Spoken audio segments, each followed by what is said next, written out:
Muy buenas tardes. Quien les habla es el doctor Emilio Cabello, pediatra endocrinólogo, profesor principal de la Universidad Peruana Cayetano Heredia y doctor en medicina. En primer lugar, mi agradecimiento a Telesalud y Telemedicina del Hospital Cayetano Heredia por darme la oportunidad para conversar con ustedes sobre este tema que significa cómo y por qué diagnosticar tempranamente la pubertad precoz. El objetivo de esta reunión básicamente está orientada a fortalecer el rol que tienen los médicos en los diferentes niveles de atención, llámese nivel primario o nivel hospitalario, para una sospecha temprana y derivación oportuna al endocrinólogo pediatra, tanto a niñas como a niños con probable pubertad precoz. Y esto tiene como finalidad evitar las complicaciones secundarias o como consecuencia de este problema en la pubertad precoz. Para discutir esto vamos a hablar de unos tres casos clínicos. Dos de ellos van a ser de sexo femenino porque la incidencia o la prevalencia de pubertad precoz en las niñas es mucho mayor que en los niños. Entonces se trata de una niña de 6 años de edad que puede presentar básicamente desarrollo mamario bilateral desde hace un mes y niega otras molestias. Vamos a tratar de analizar este caso para ver en qué circunstancia, en qué escenario vamos a estar. No, no sería raro que se presenten situaciones similares, donde el pediatra o quien fuera ha identificado un desarrollo mamario bilateral en una niña de 6 años. Entonces, las preguntas son, ¿esto es una pubertad normal? ¿Es una telarquía prematura aislada? ¿Es una lipomastia? ¿O se trata de una pubertad precoz central o una pubertad precoz periférica? Entonces, vamos a tratar de resolver esta situación, de estas cinco condiciones que probablemente pudieran estar inmersas en este caso clínico sencillo. La pregunta inicial, ¿será una pubertad precoz normal? Entonces habría que conocer los criterios básicos y fundamentales, cómo definimos a una pubertad precoz, una pubertad normal en una niña. En una niña, recuerden ustedes, y esto es bien claro, el inicio de la pubertad suele ocurrir entre los 8 y los 13 años, de tal manera que debajo de 8 años sería pubertad precoz y mayor de 13 años sería pubertad retrasada. Este desarrollo puberal se identifica fundamentalmente a través del desarrollo de la mama, que va desde un M1, que significa una mama sin desarrollo sexual, prepuber, hasta un M5, la mama del adulto. ¿Y cómo nos damos cuenta que se ha iniciado el desarrollo puberal cuando aparece el botón mamario? El botón mamario es una estructura muy pequeña, redondeada, algo dura y muy dolorosa, muy sensible a la palpación. Es una de las diferencias importantes que uno tiene que tener en cuenta. Y esto es importante porque cuando uno enfrenta a niñas que tienen exceso de peso, la diferenciación importante con si eso es una lipomastia o es un tejido mamario. Y la diferencia más importante se hace a través si existe o no dolor cuando uno presiona digamos, a esa tumoración que existe a nivel mamario. También es importante recordar que la transición entre un episodio y otro, o un estadio u otro de desarrollo puberal, más o menos ocurre entre 12 meses y 15 meses, entre año y año 3 meses. Reconocer el estadio 3 es muy importante porque el estadio 3 corresponde a una mama donde la mama ha desarrollado de manera ya importante, sobrepasa el borde de la areola. ¿De acuerdo? Y también es importante reconocerla porque en este estadio ocurre la máxima tasa de crecimiento, como que la niña está dando el estirón puberal. Y eso es muy importante. Y si uno lo ve acá en el gráfico del costado, el estadio 3 fundamentalmente corresponde a una mama que es básicamente de forma triangular, muy simétrica, muy triangular. A diferencia tal vez del estadio 4, donde ya aparece una segunda prominencia. Entonces la diferencia entre el 3 y el 4 es una segunda prominencia que ocurre en el estadio 4. También es importante recordar que en el desarrollo puberal de las niñas, la primera menstruación ocurre entre el estadio 3 y 4, y esto suele ocurrir a 2 años después de aparecido la telarquía o el tejido mamario. Eso es bien importante que se recuerde porque mucha gente piensa que ya le salió la telarquía y probablemente en 1, 2, 3, 4 meses va a arreglar, y eso es totalmente incierto. La regla viene aproximadamente en promedio después de 2 años. Y eso es importante también para informar a la familia en general. También creo que es bueno saber cuánto crecen las niñas durante toda la pubertad. Las niñas crecen entre 25 23 y 25 centímetros. ¿Qué significa esto? Si una niña de 10 años empieza la pubertad con 1,40 m y empieza la pubertad, significa que probablemente va a crecer unos 23 o 25 centímetros. Significa que su talla final puede ser 1,63 m o 1,64 m o 65. La otra pregunta es, ¿será una telarquía prematura aislada? Para saber eso, es bueno saber cuáles son los criterios para definir una telarquía prematura aislada. Los criterios para una telarquía prematura aislada básicamente significan un desarrollo mamario también que ocurre antes de los 8 años de edad, En estos casos no existe una progresión del desarrollo mamario. Significa que la mama se queda en estadio de botón mamario o ligeramente incrementa hacia un estadio 3, pero no hace una progresión de desarrollo mamario. Tampoco no aparece un aspecto importante que significa, digamos, el incremento de la velocidad de crecimiento. La velocidad de crecimiento de la niña sigue siendo igual como está en una etapa prepuberal. Y también se evalúa la edad ósea, que es un aspecto importante para, digamos, definir si esto es una telarquía prematura o la posibilidad de una pubertad precoz, la edad ósea. La edad ósea evaluada no debe superar más de un año respecto a la cronológica.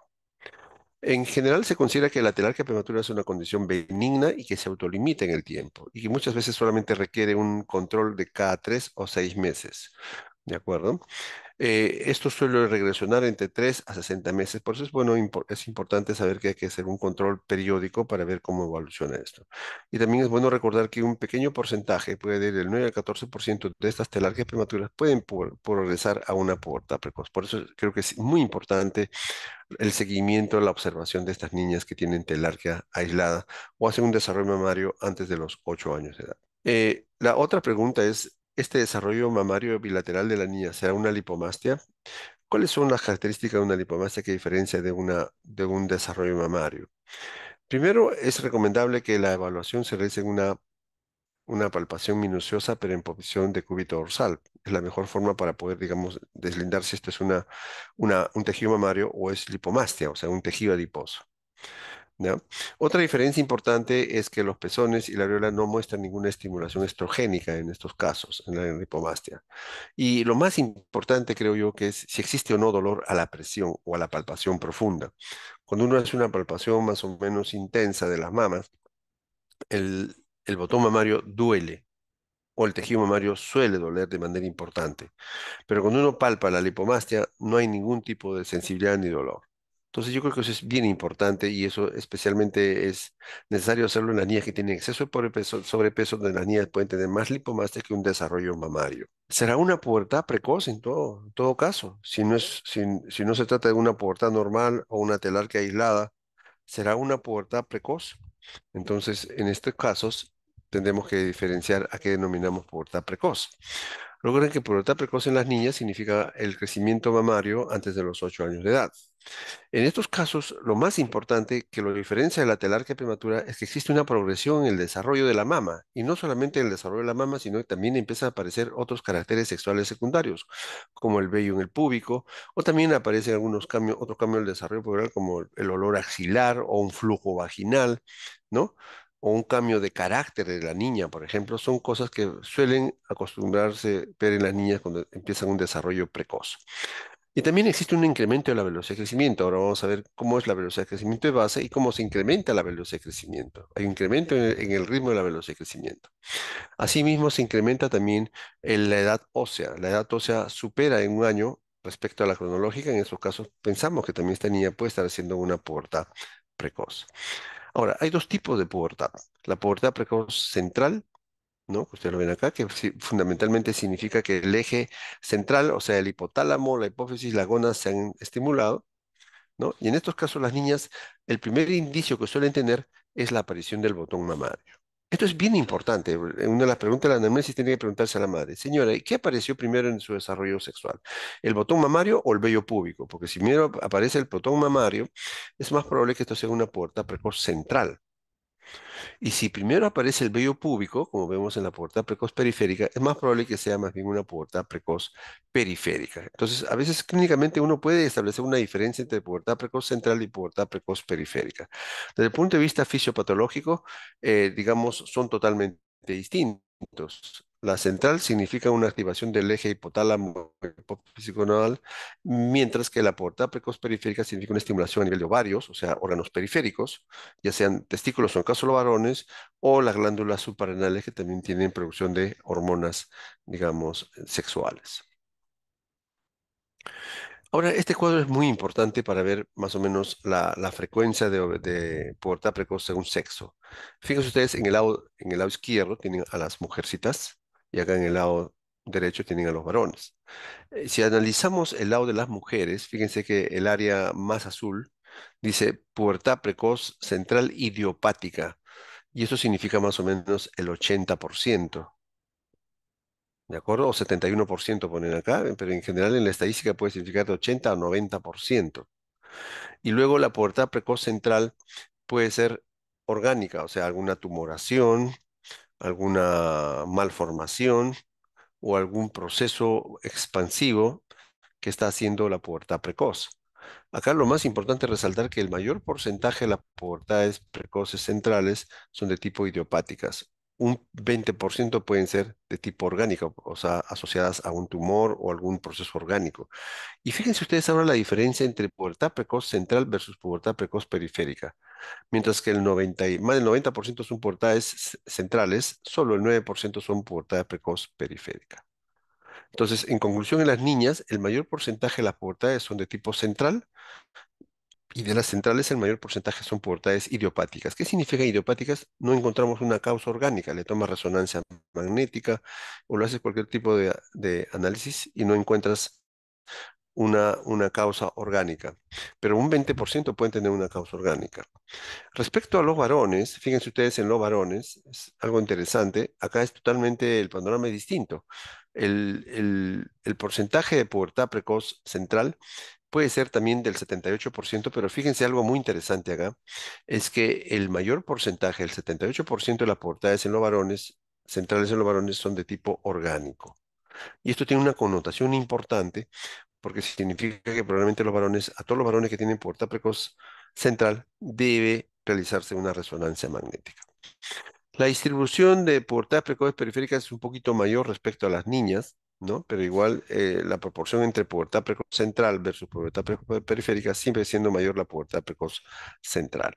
En conclusión, el 90% en general de las niñas tienen pubertad precoz central, la periférica es solamente el 9%, y en los varones hay que recordar que casi el 80% son pubertad precoz centrales, pero de tipo orgánica, donde existe necesidad de tomar una resonancia magnética, a diferencia de las niñas, donde a veces no existe necesidad de tomar una resonancia magnética. ¿Cuáles son los criterios en general cuando uno quiere definir pubertad precoz? Entonces, los criterios son criterios clínicos, están dados básicamente por la aparición del tejido mamario o el crecimiento del testículo, ¿no? En las mujeres es por debajo de 8 años y en los varones menor de 9 años la aparición de cualquier carácter sexual secundario, olor axilar, vello pubiano, desarrollo testicular o desarrollo mamario. Otros aspectos que también son importantes y que debe tener un seguimiento por parte de los médicos a nivel periférico especialmente es cómo va la velocidad de crecimiento del niño y cómo está la curva de crecimiento y cómo está la relación entre la talla del niño respecto a su talla genética. Un aspecto importante que no suele utilizarse cotidianamente en el panorama de la evaluación de los niños o niñas es colocar la talla genética de los niños. Ahora vamos a ver la importancia de eso a través de los ejemplos que vamos a mostrar.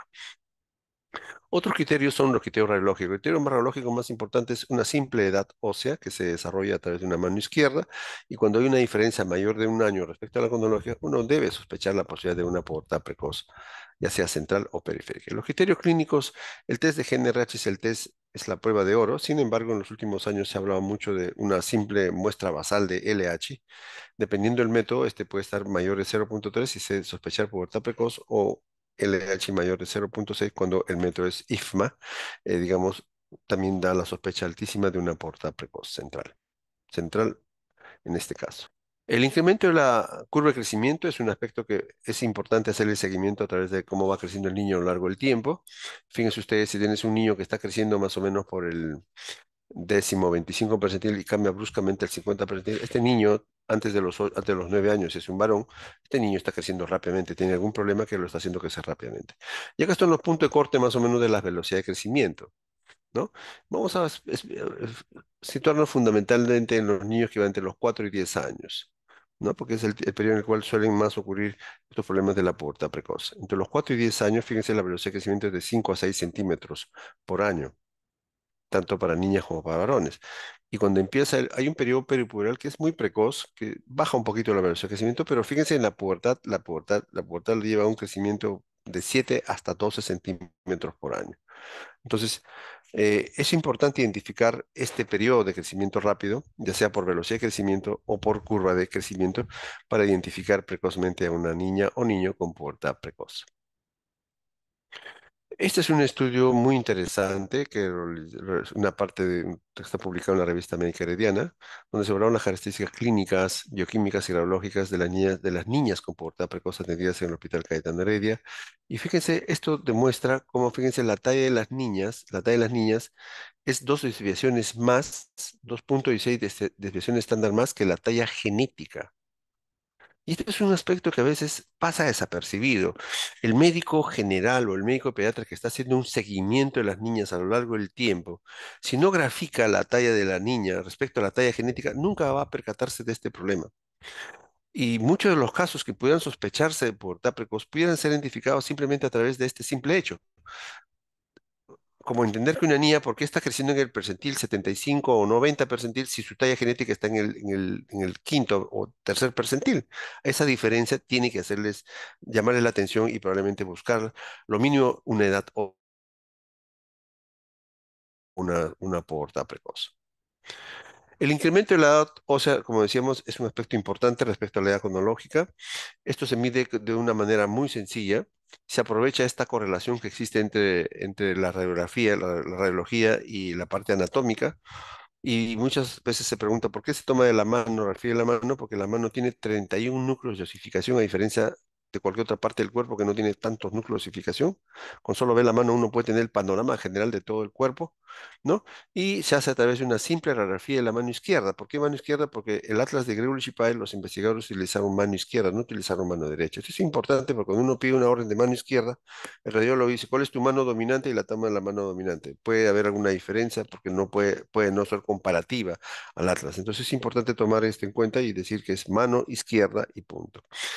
Y lo que hay que hacer es simplemente comparar la radiografía con un atlas que ya existe, ¿no? La radiografía del niño versus el atlas y cuál se parece es más la edad que corresponde para el niño. Y decimos que este es un método sencillo, práctico, que debe utilizarse en la práctica clínica. Todos los médicos deberían estar entrenados a utilizar la edad ósea. La edad ósea debe ser tan igual como usar un estetoscopio o un martillo o una cinta métrica. O sea, debe ser un instrumento importante como parte de la atención médica de los médicos pediatras en general y de los médicos que están, digamos, ven cotidianamente a niños. Debe ser una parte importante de la evaluación. Es un método extremadamente sencillo, no es nada difícil, debe utilizarse. El Atlas está disponible en la internet. Uno pone Atlas Grucci Pile y sale inmediatamente y puede leer el Atlas. No necesitas comprar el Atlas, o sea que el Atlas está disponible, no hay ningún problema para utilizarlo. Respecto a los test para evaluar o confirmar el diagnóstico, el test de GNRH es el test de oro, eso ya es más de manejo del especialista. Los niveles de LH también tienen que ser interpretados probablemente por el especialista, pero en general cuando uno mira solamente los niveles basales de LH, fíjense que la sensibilidad puede ir hasta un 90% y la especificidad un 88%, incluso cuando el valor está en 0,1. El punto de corte que muchas veces recomiendan los autores es 0,3. Cuando está por encima de 0,3, el 100% puede ser ya una puerta precoz. ¿De acuerdo? Y hay otros estudios también que demuestran, de acuerdo del método, si es un método IGMA o es un método IFMA, el valor puede ser, digamos, suficiente por encima de 0,3. En este caso clínico, que es una niña con desarrollo mamario bilateral, que prácticamente hemos entendido que hay necesidad de tomar una edad ósea, hacer un dosaje de LH y vamos a ver si hay necesidad de tomar una resonancia magnética o una ecografía y derivarlo al endocrinólogo. Vamos a ver cuál de estos sustentos, digamos, es mejor en este caso. Entonces, este caso clínico número uno, graficamos, fíjense ustedes, graficamos la talla de la niña que está en este punto, está más o menos por el 10º percentil, y seguimos la curva, su talla genética también está más o menos por el 10º percentil. La talla genética es simplemente la suma de la talla de los padres entre 2 menos 6,5 en las niñas y más 6,5 en los varones. Le tomamos una simple edad, o sea, 6 años, y la edad ósea está igual a la cronológica. Entonces, esta niña probablemente no tiene aceleración de su edad ósea. Y tiene un crecimiento previo a los 4 años donde muestra que está creciendo casi en el mismo percentil. Por lo tanto, no hay una aceleración de su crecimiento tampoco. ¿De acuerdo? Eso es importante. Y la niña mantiene un estadio 2 sin desarrollo vello pubiano número 1. Dice, no hay desarrollo pubiano. ¿De acuerdo? En este contexto, la pregunta, ¿qué recomendarías? Creo que para descartar si esto es una pubertad precoz central o es una telarquía prematura, de todas maneras hay que tomar una edad. O sea, evaluar la curva de crecimiento, y evaluamos la curva de crecimiento, está bien. Y a la velocidad de crecimiento también está bien, porque si esta niña tenía tenía 93 centímetros a los 4 años y ahora a los 6 tiene 1,10 m, ha crecido 13 centímetros, ¿no? Perdón, 93 a 110, ¿cuánto ha crecido la niña? Más o menos ha crecido 13 centímetros, no, 17 centímetros, ¿no? Bueno, es bueno hallar la velocidad de crecimiento en estos casos, luego hallar la talla genética y, bueno, en algunos casos a nivel periférico puede tomarse el LH, pero si no hacen el LH y tienen alguna duda ustedes, deberían derivarlo al endocrinólogo. Lo que ustedes pueden hacer es simplemente evaluar cómo está la curva de crecimiento, cómo está la velocidad de crecimiento y solicitar tal vez una edad ósea. Yo creo que en todos los niveles de atención debería de evaluarse la edad ósea y hacer un seguimiento clínico. Y cuando tengan la menor duda, derivarlo lógicamente al endocrinólogo pediatra. El diagnóstico en este caso, cuando no hay una aceleración del crecimiento, la edad ósea está igual a la cronológica, no hay una progresión, por lo menos en este punto hay que vigilar para adelante a ver si hay una progresión del desarrollo sexual. Por ahora, por lo menos, diagnosticamos telarquía prematura, pero bajo la posibilidad de hacerle un seguimiento para ver si esto hace o no sospechar una pubertad precoz. Vemos un caso clínico 2 en este caso clínico 2. Esta es una niña ya es también de 6 años, que también acude por desarrollo mamario bilateral, pero esta niña, a diferencia de la anterior, ya tiene desarrollo, hay olor axilar intenso y además hace 3 meses aparición de vello pubiano. Entonces ya esta niña tiene otro contexto. Ya no solamente tiene desarrollo mamario, sino también tiene desarrollo de otros aspectos. Hay un olor axilar importante y también hay aparición de vello pubiano. Entonces en esta niña la vemos acá, graficamos. Fíjense, la niña estaba más o menos en este percentil 75 tal vez cuando estaba a los 5 años y ahora la vemos muy cercana al 90 percentil. Va a haber un cambio digamos, en la curva de crecimiento, había un incremento en la curva de crecimiento. Pero esto es mejor graficarlo a través de la velocidad de crecimiento. De repente la velocidad de crecimiento, esta niña está creciendo de 9 centímetros por año. En un año ha crecido de 113 a 122, ha crecido 9 centímetros por año. Y 9 centímetros por año para una niña de 4 a 10 años, decíamos, debe ser entre 5 y 6 centímetros. La niña está creciendo mucho más de lo. Entonces, eso debe hacer pensar en la posibilidad de una pubertad precoz. La talla genética de la niña está en 1,51 m y es este aspecto que mencionábamos, la disociación que existe entre la talla donde está creciendo la niña respecto a la talla genética. Por eso nosotros consideramos que es muy importante que los médicos de todos los niveles de atención deberían de graficar la talla genética. Y el cálculo es muy sencillo, simplemente se suma la talla del padre más la madre entre dos. Si es mujer se le resta 6,5 y si es varón se le suma 6,5. De esa forma se obtiene la talla genética y se grafica, debería graficarse la talla genética. Y cuando uno grafica la talla genética, incluso desde los 4 años a esta niña, uno podía observar que esta niña tenía un percentil mucho mayor respecto a su talla genética. Entonces, ahí se le puede haber tomado una edad, podría haber advertido un diagnóstico de pubertad precoz desde mucho antes. Pero a los 6 años recién se le toma la edad y se da cuenta que la edad está en 8 años y medio, muy adelantada respecto a la cronología. Claramente esta niña tiene una pubertad precoz cuya causa probablemente hay que identificarla. Entonces, el diagnóstico es una niña con pubertad precoz y tiene que ser inmediatamente derivada al endocrinólogo pediatra para que identifique la causa y probablemente haga un tratamiento de este caso. Vamos a un caso 3. Es un varón que tiene 8 años que acude por presentar vello en la base del pene. Algo importante es el vello que aparece en la base del pene respecto al vello que aparece en la zona del pubis. Esto es totalmente distinto. El vello de la base del pene y a veces algunos vellos escasos en el escroto indican básicamente más bien una situación que se llama adrenarquia. Pero cuando el vello es en el pubis, sí hay que pensar claramente en una pubertad precoz periférica, en este caso no central, sino periférica. Además, este niño refiere cambio de olor axilar, ¿no? Y además tiene un acné leve en la frente y la nariz, que no es infrecuente encontrar a un niño de 8 años que tiene estas características, ¿no? Dice el axilar ya le empezó el olor de las axilas, tiene dos, tres comedones en la nariz, en la frente, ¿no? No es infrecuente. Entonces la pregunta nuevamente ¿es una pubertad precoz normal? ¿Es una pubarca prematura? ¿Es una pubertad precoz central o es una pubertad precoz periférica? Entonces son las preguntas que uno tiene que plantearse.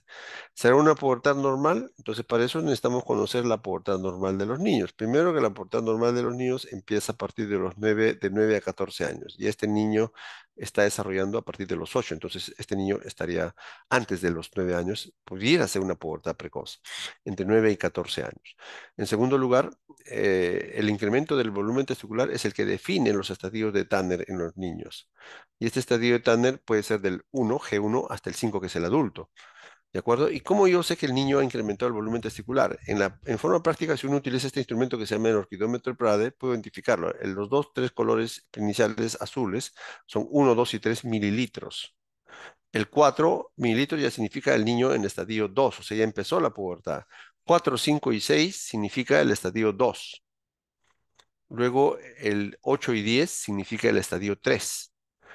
El estadio 3 se diferencia del 2, a pesar que hay un incremento del volumen testicular, porque en el estadio 3 crece el pene. El pene se hace más grueso y aumenta en longitud también.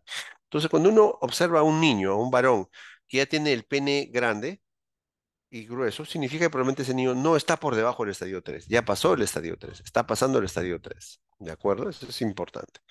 Y también recordar que durante toda la pubertad los varones suelen crecer más o menos de 25 a 30 centímetros. Y también es importante recordar que los varones crecen mucho más en el estadio 4, a diferencia de las niñas que crecen en el estadio 3. Eso hace una notoria diferencia del desarrollo adelantado que tienen las niñas respecto al desarrollo puberal que hacen los varones.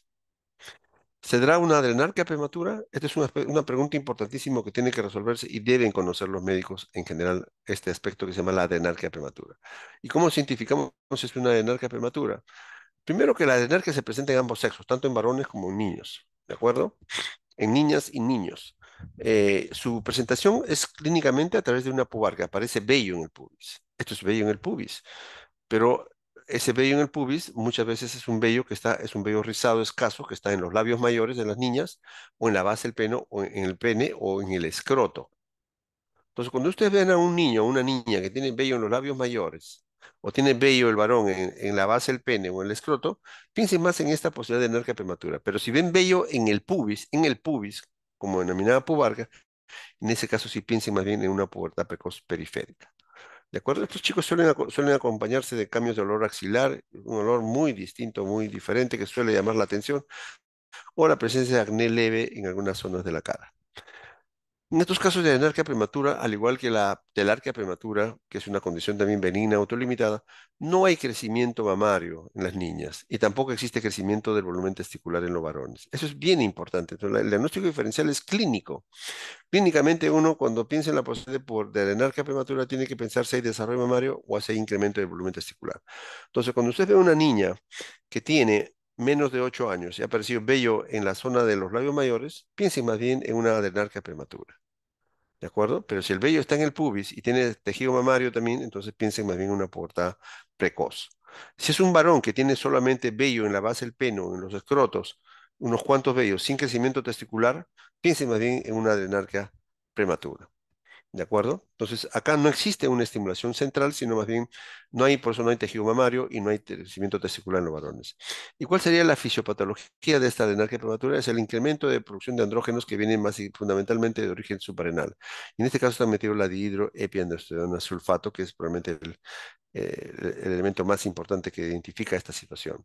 Ahora, es importante saber que esta condición debe ser un diagnóstico de exclusión, donde uno ha descartado claramente que no es una pubertad precoz periférica, porque en algunos casos de estos tipos, cuando van asociados a hiperandrogenismo o resistencia a la insulina, puede estar también asociados a una pubertad precoz periférica.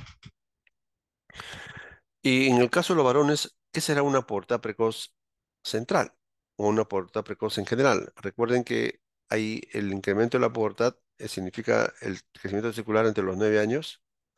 Una progresión de este crecimiento testicular, crece el testículo, aparecen otras características sexuales, sea el vello pubiano, el olor axilar, ¿de acuerdo? Y también existe incremento en la velocidad de crecimiento y también existe incremento de una edad ósea que va mayor de un año respecto a la cronológica. ¿Cómo diferenciamos si es central o periférica? La central fundamentalmente es por activación del eje gonadal y se muestra básicamente por el crecimiento del testículo. Y la periférica es básicamente de orígenes periféricos como el ovario, testículos suprarrenales y se diagnostica fundamentalmente cuando el primer indicio suele ser la aparición de vello pubiano o pubarca en el pubis fundamentalmente. Y recuerden también que el mayor porcentaje de niños, casi el 80% de los niños tienen pubertad precoz central de tipo orgánica, donde puede haber un tumor cerebral. El amartoma es el tumor más frecuente. Puede haber malformaciones, quistes, etcétera, que están asociados a la pubertad precoz en los niños. Por eso que en todo niño es mandatorio siempre hacer una resonancia magnética nuclear. Y la resonancia magnética nuclear tiene que estar dirigida a hipófisis y la región suprarcelular y tiene que realizarse con contraste. Eso es bien importante. Pero lógicamente esto ya lo realiza probablemente el especialista cuando ustedes lo han derivado de manera oportuna. El tratamiento básicamente está orientado primero a mejorar la talla final adulta, pero cuando el diagnóstico es tardío, lamentablemente la talla final adulta ya está deteriorada, no vamos a poder hacer mucho. ¿Y qué significa un diagnóstico tardío cuando el diagnóstico se hace por una edad mayor de 8 años respecto a la cronológica? Una niña que tiene 8 años con un tejido mamario en el estadio 3, esa niña es un diagnóstico tardío, por ejemplo, ¿no? O un varón de 10 años que está en estadio 4, ese es un diagnóstico tardío. Entonces, habría que hacer el diagnóstico mucho más temprano. Y también, sin lugar a dudas, hay que mejorar el estado emocional de las niñas, porque el desarrollo precoz de la glándula mamaria en una niña puede llevarle a problemas emocionales. Imagínense ustedes una niña de 7 años con tejido mamario bien desarrollado respecto a otras niñas en su salón que no tienen desarrollo mamario y tienen 7 años. Entonces, sí hay un aspecto emocional importante que habría que manejar sin lugar a dudas.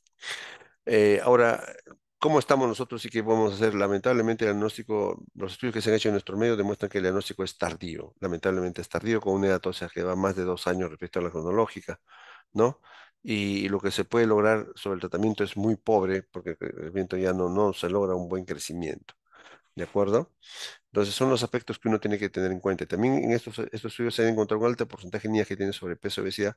Por eso decíamos que el reto más importante para el médico es distinguir entre una telarquia o un tejido mamario versus una lipomastia, por ejemplo, ¿no? Si es un tejido mamario auténtico o un tejido adiposo. Esa diferencia es bien importante y a veces en obesidad eso es un problema serio. Entonces, en nuestro medio, ¿cuál es el problema? Que el diagnóstico puberal es tardío. ¿Y por qué es tardío? Por varias circunstancias. Porque acá tiene que ver el rol de los médicos. No hay un reconocimiento temprano de estos problemas. ¿De acuerdo? Tampoco no se grafica la talla de los niños para hacerlo, correlacionarlo con la talla de los padres.